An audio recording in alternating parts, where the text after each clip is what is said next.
नमस्ते आप सभी को। अंजलि एकेडमी में आप सभी का बहुत बहुत स्वागत है। आज मैं आप सभी के समक्ष 17 जून 2023 को जो हमारी नेट जेआरएफ की परीक्षा हुई है उसमें मुख्य रूप से कहानियों से कितने प्रश्न पूछे गए हैं, उन सारे प्रश्नों को मैं इस क्लास में डिस्कस करूँगी। तो हम लोग कह सकते हैं कि इस बार यानी 17 जून को जो परीक्षा हुई है उसमें कहानियों से मुख्य रूप से भर भर के प्रश्न पूछे गए हैं। तो जिन्होंने भी सारी कहानियों को लाइन बाय लाइन पढ़ा होगा ना, वो इन सारे प्रश्नों को अच्छे से हल कर लिए होंगे। तो चलिए हम सभी अब प्रश्न देखते हैं। तो चलिए सबसे पहले पहला प्रश्न देखते हैं। पहला प्रश्न है कि चंद्रदेव से मेरी बातें कहानी में निम्नलिखित पर व्यंग किया गया है। यानी जो कहानी है चंद्रदेव से मेरी बातें 1904 ईस्वी में लिखी गई है और हम सभी को पता है कि एक व्यंग्यात्मक कहानी है। तो आखिर इसमें किस किस पक्ष पर व्यंग किया गया है, पहले प्रश्न को हम लोग पूरा कर लेते हैं, ऑप्शन के साथ देखेंगे। तो यहाँ देखिए पहला है ए, अंग्रेजों की पक्षपाती नीति पर व्यंग, यानी जो अंग्रेज पक्षपात करते थे उस पर व्यंग किया गया है। तो हाँ, ये बिल्कुल सही है, ए ऑप्शन हमारा बिल्कुल सही है। अब बी में आइए, प्लेग पर विजय प्राप्त ना कर पाने वाले चिकित्सा व्यवस्था पर व्यंग किया गया है।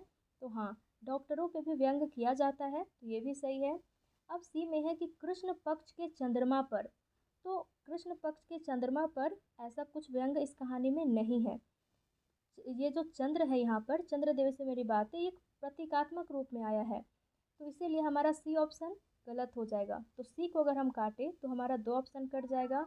अब हम लोग डी को पढ़ते हैं, लॉर्ड कर्जन की नीतियों पर। तो लॉर्ड कर्जन की नीतियों पर ही मुख्य रूप से व्यंग यहाँ पर किया गया है, तो डी ऑप्शन हमारा सही होगा। अब ई नंबर देखते हैं, यातायात के साधनों की उपलब्धता पर। तो ई ऑप्शन हमारा कट जाएगा, क्योंकि यातायात के साधनों की जब उपलब्धता होगी तो इस पे व्यंग क्या ही होगा, इस पे व्यंग तो किया ही नहीं जाएगा, ये तो अच्छी बात है। यातायात के साधनों की उपलब्धता होनी तो अच्छी बात है, इसीलिए ई हमारा कट जाएगा। अब केवल एक ऑप्शन हमारे पास बच जाता है, वो है हमारा ऑप्शन 4, यानी कि इसमें चौथा ऑप्शन हमारा सही हो जाएगा। हमारा ए बी डी, ए सही है, बी सही है और डी सही है। अब आगे के प्रश्न हम देखते हैं। अब है पिता कहानी के बारे में उपर्युक्त कथन कौन से हैं। पिता कहानी के बारे में उपयुक्त कथन कौन से हैं। तो ए में है कि उन्हें आधुनिक सुख सुविधाओं की चाहत नहीं थी।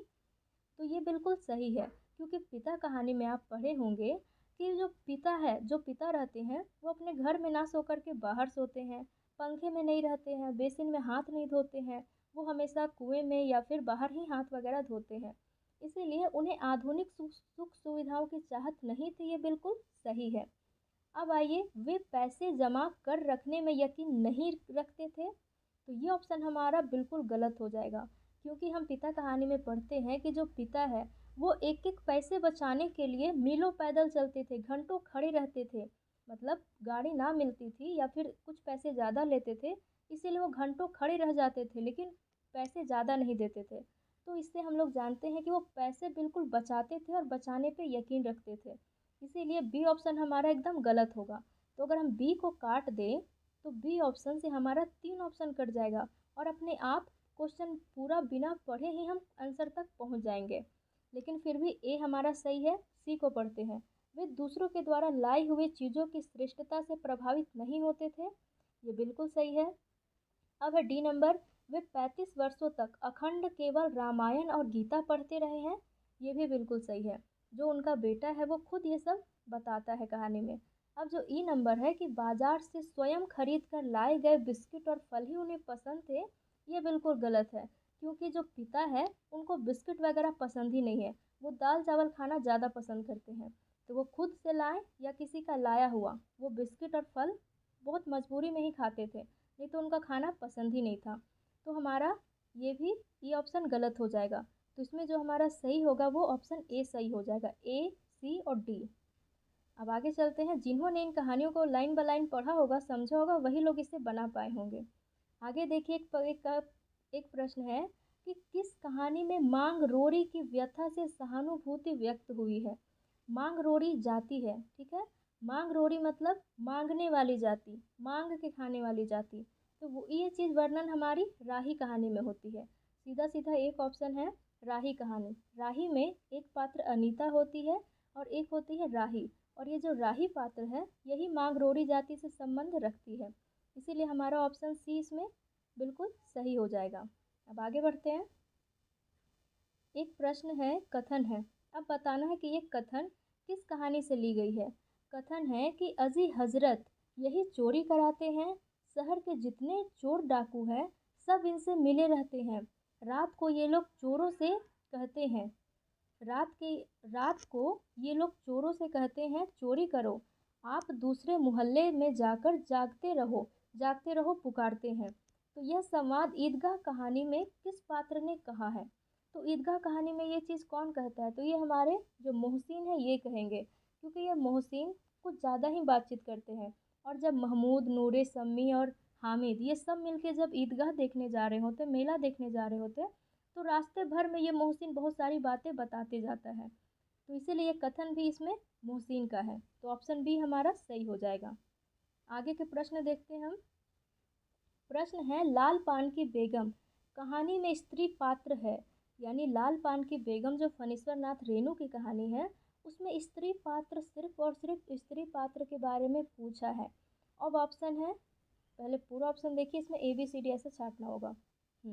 अब देखिए, सुहासी, ए में है सुहासी, तो सुहासी इसमें कोई नहीं है। अब आइए चंपिया, तो अगर सुहासी कोई नहीं है तो ए ऑप्शन को काट दीजिए, ए ऑप्शन हमारा कट जाएगा, ए ऑप्शन इसमें है तो कट जाएगा। अब चंपिया, तो चंपिया तो बेटी ही है, तो चंपिया है। अब है ज्योतिया, ज्योतिया इसमें नहीं है। फिर है मखनी फुआ है और सुंदरी है, तो मखनी फुआ है और सुंदरी है, इसीलिए हमारा ए, डी और ई सही हो जाएगा। बी, डी और ई, बी, डी, ई यानी हमारा चौथा ऑप्शन सही हो जाएगा। और जो इसमें सी है ज्योतिया, तो ये सी नंबर वाला हमारा कट जाएगा। तो इस तरह से अगर हम देखें तो हमारा ऑप्शन डी इसमें सही होगा। इसमें केवल चंपिया है, मखनी फुआ है और सुंदरी है। चंपिया तो उसकी बेटी होती है, और बिरजू की माँ की बेटी होती है चंपिया। और जो मखनी फुआ है, ये जब लोग मेला देखने जाते हैं ना तो मखनी फुआ घर की निगरानी करती है। और जो सुंदरी है, ये सुंदरी भी बगल की ही लड़की है, इसको वो लोग अपने साथ मेला देखने के लिए ले जाते हैं। इसीलिए ये तीनों इस लाल पान की बेगम कहानी के पात्र हैं। आगे का प्रश्न है, अब अर्थ भी पूछता है, अब शब्दों का अर्थ भी पूछने लगा है। तो प्रश्न है कि कोसी का घटवार कहानी में लक्ष्मा के संदर्भ में आए शब्द काला चरेव का क्या अर्थ है। तो लक्ष्मा के संदर्भ में एक शब्द आता है काला चरेव, उसका अर्थ क्या है।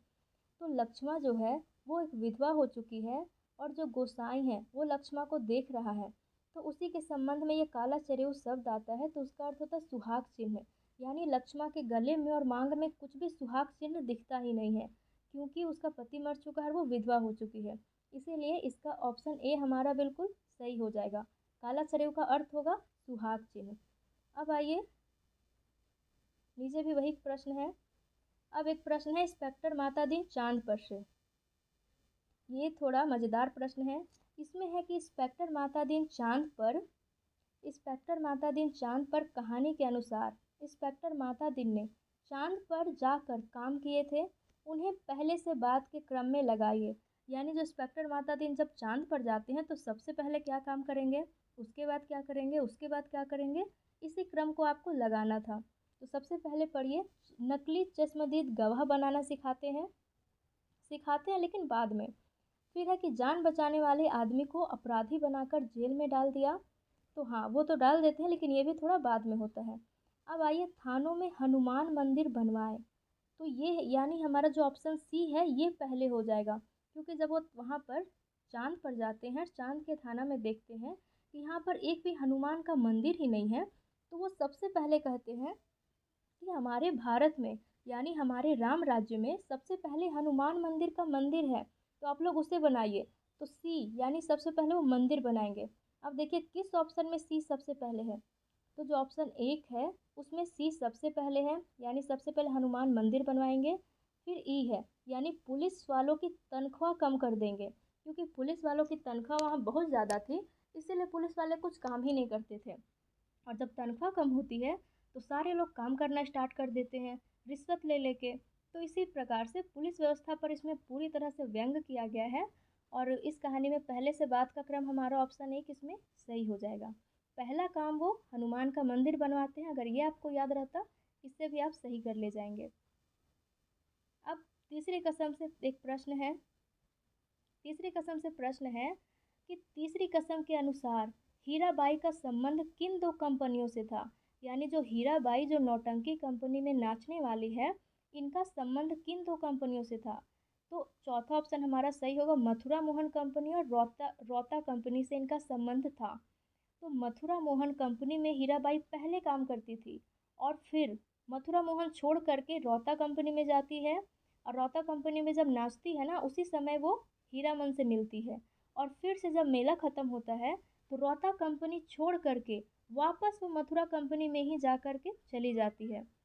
तो इसीलिए इसमें जो सही होगा वो हमारा चौथा ऑप्शन सही होगा।